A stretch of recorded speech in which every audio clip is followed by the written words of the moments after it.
Imagine going into labor in a dimly lit room scented with burning incense and warm oil.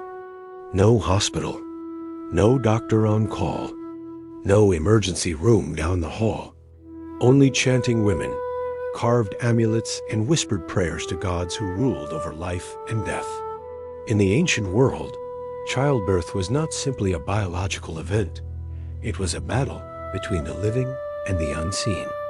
Every contraction invited fear. Every cry of a newborn meant survival had defeated chaos. Tonight, we step inside the hidden birth chambers of antiquity, where magic, medicine, and raw human endurance shaped the future of civilization. Thousands of years ago in ancient Egypt, childbirth was both sacred and terrifying. It was one of the most dangerous moments in a woman's life. Survival was never guaranteed. In fact, historians estimate that maternal mortality rates were staggeringly high compared to modern America. Yet the Egyptians did not treat birth as a purely medical crisis. It was a spiritual event. Women often gave birth in specialized rooms called birth houses, sometimes attached to temples. The walls were painted with symbols of protection. Clay figurines and amulets surrounded the mother. Chief among these protective figures was Torit, the hippo-headed goddess with the body of a pregnant woman. She was fierce, protective, and believed to guard mothers from evil spirits. Another guardian was Bes, a dwarf-like deity known for frightening away demons. Women wore amulets bearing his image around their necks. Some even carved his figure onto headrests in Bedposts. But beneath the ritual was real medical knowledge. Ancient medical texts, such as the Aber's Papyrus, reveal surprisingly practical obstetric techniques. Midwives used honey as a natural antiseptic. They applied crushed dates, acacia, and herbs to reduce infection. Some mixtures even had mild pain-relieving effects. One of the most astonishing discoveries involves an early pregnancy test. Egyptian women urinated on bags of wheat and barley seeds. If the grain sprouted, she was considered pregnant. Modern studies have shown this test could actually work because hormonal changes in urine can promote seed growth. When labor began, the woman did not lie flat as many modern hospital patients do. Instead, she squatted or knelt on specially designed birth bricks. These bricks elevated her body and allowed gravity to assist delivery, technique that many American natural birth advocates are rediscovering today. Men were usually absent. Childbirth was a world of women. Mothers, sisters, midwives, and neighbors formed a tight circle of support. They sang chants and repeated incantations meant to protect both mother and child. But the fear was real. If labor stalled or complications occurred, such as a breech birth, there were limited options. Surgery was extremely rare and almost always fatal.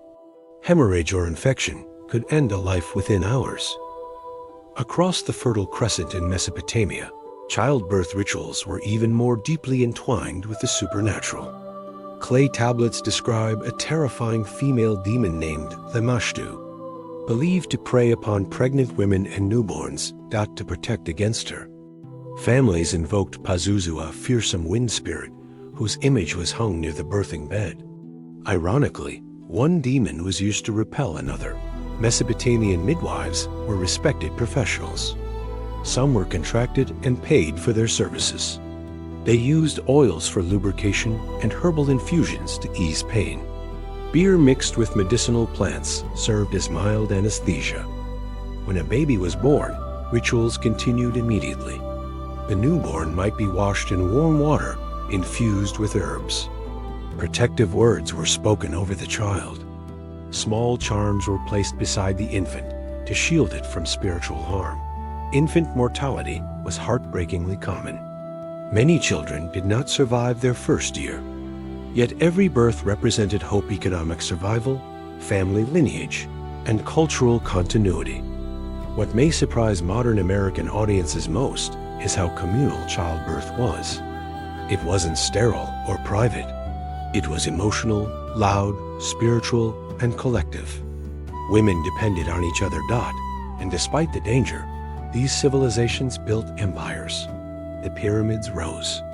Cities flourished. Trade expanded across continents.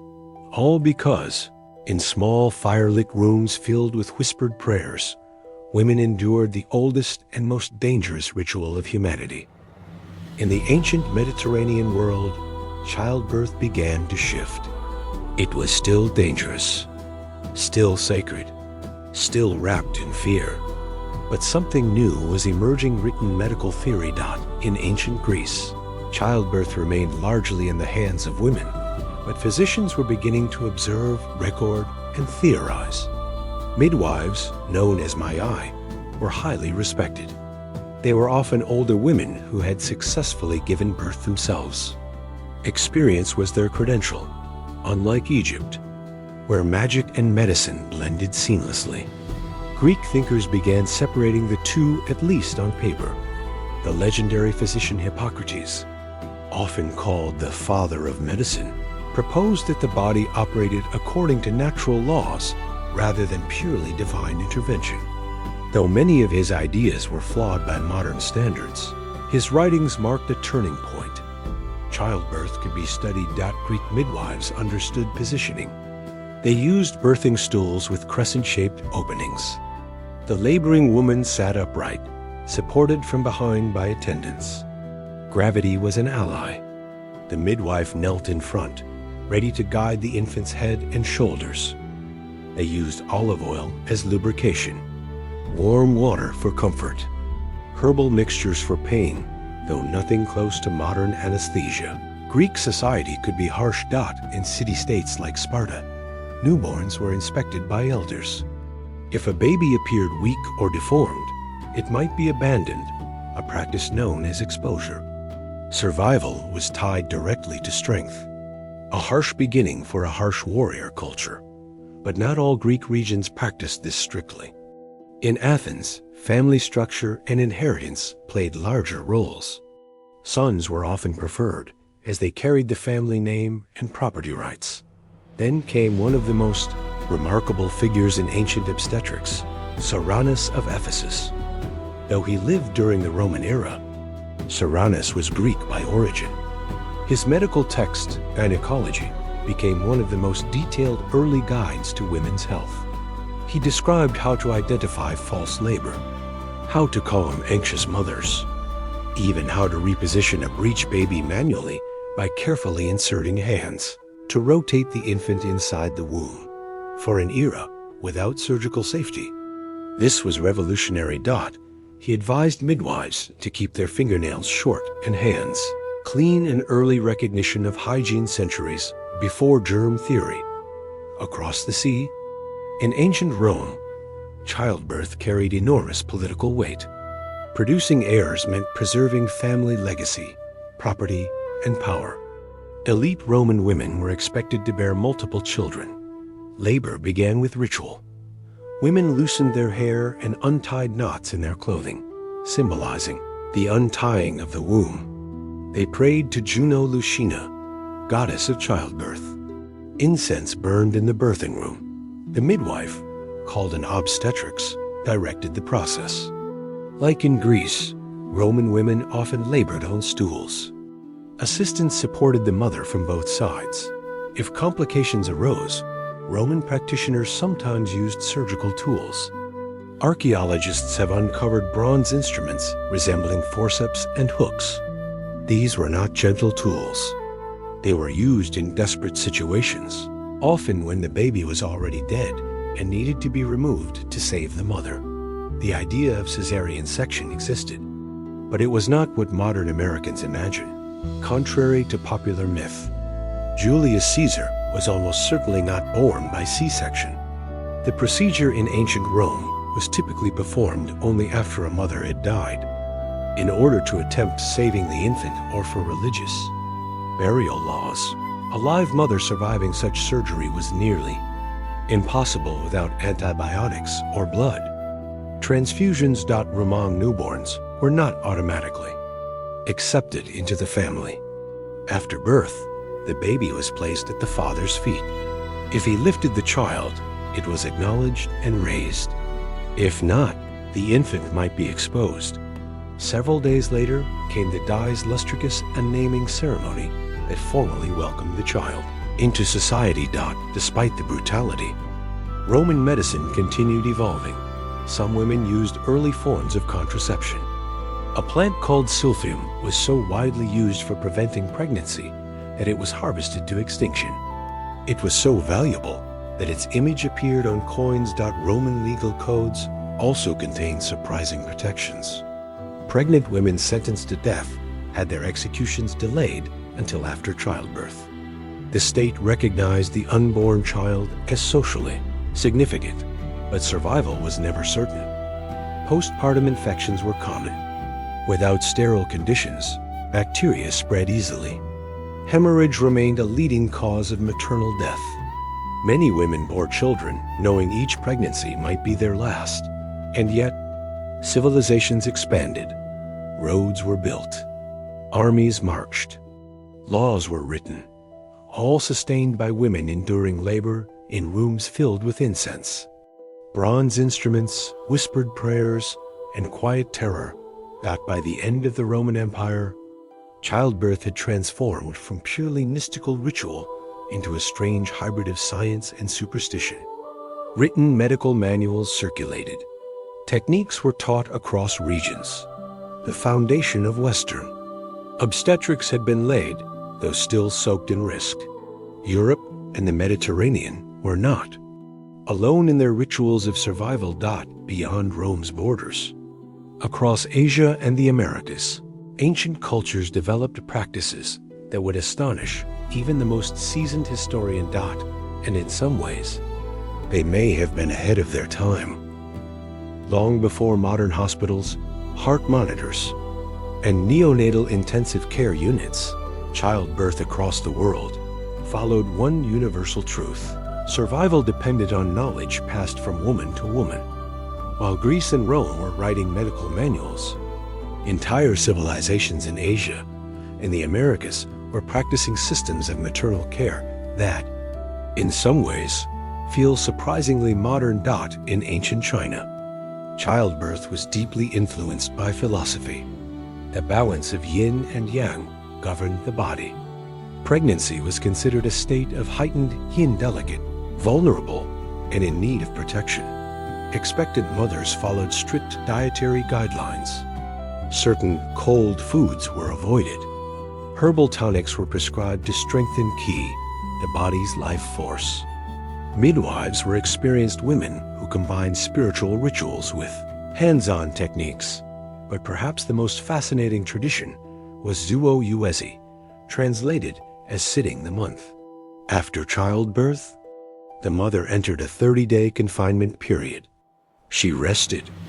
She avoided cold air. She consumed warm soups and herbal broths meant to restore blood and energy. In modern America, postpartum recovery is often rushed. Mothers return to work within weeks. Yet many holistic health advocates now promote extended rest, nutritional rebuilding, and community support, echoing ancient Chinese wisdom.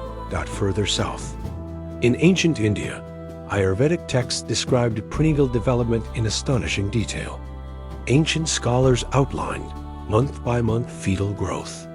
They recommended oil massages for pregnant women to maintain circulation and reduce discomfort. Herbal formulas were carefully measured. Breathing techniques were taught to manage labor pain. Ritual baths purified both mother and newborn after delivery. Birth was not treated as illness. It was seen as transformation, a powerful crossing between worlds. Meanwhile, across North America, indigenous communities practiced childbirth traditions rooted in both nature and spirituality. Among many Native American tribes, women often labored in upright positions, squatting, kneeling, or supported by ropes suspended from beams. These positions reduced pressure and used gravity effectively, something modern birthing centers increasingly recognize. Midwives possessed deep botanical knowledge. Plants were used to reduce bleeding, stimulate contractions, and prevent infection. Knowledge wasn't written in books. It was preserved through oral tradition, storytelling, and apprenticeship. In some tribes, labor was considered a rite of passage. Women were encouraged to move, breathe deeply, and remain active during contractions. The community of women surrounded the mother, offering song and encouragement. Unlike the sterile isolation of some modern hospital rooms, ancient childbirth across cultures was communal, but danger was everywhere. Without antibiotics, even minor tears could become fatal infections. Without surgical intervention, obstructed labor often meant death for mother, baby, or both. In many societies, women prepared for childbirth, knowing it might be their final act of courage. And yet humanity endured. Civilizations rose in Asia. Trade networks expanded across continents. Empires flourished in the Americas long before European contact. Every achievement, every invention, every war, every philosophy was made possible because mothers survived long enough to raise children who would shape history. What's most astonishing is how many ancient practices are quietly returning today. Upright birthing positions, doulas and female support networks, herbal teas and natural pain management, postpartum confinement and nutritional recovery, emphasis on emotional well-being during labor. Modern obstetrics in the United States has dramatically reduced maternal and infant mortality compared to antiquity. Epidurals ease pain. C-sections save lives. Neonatal intensive care units rescue premature infants who would not have survived even 100 years ago. And yet, when we look backward, we don't simply see ignorance. We see resilience. We see innovation without technology. We see women who face childbirth armed with herbs, courage, and community instead of anesthesia and surgical teams. In dim rooms lit by oil lamps, in wooden huts warmed by fire, in stone houses filled with incense, women knelt, women squatted, women screamed, women prayed, and when the cry of a newborn pierced the air, it meant civilization would continue. Because every empire, every culture, every nation, including the modern United States, exists because somewhere in the distant past, a woman survived the oldest and most dangerous ritual in human history. Childbirth was not merely biological. It was humanity's greatest gamble. And against unimaginable odds, generation after generation, life won.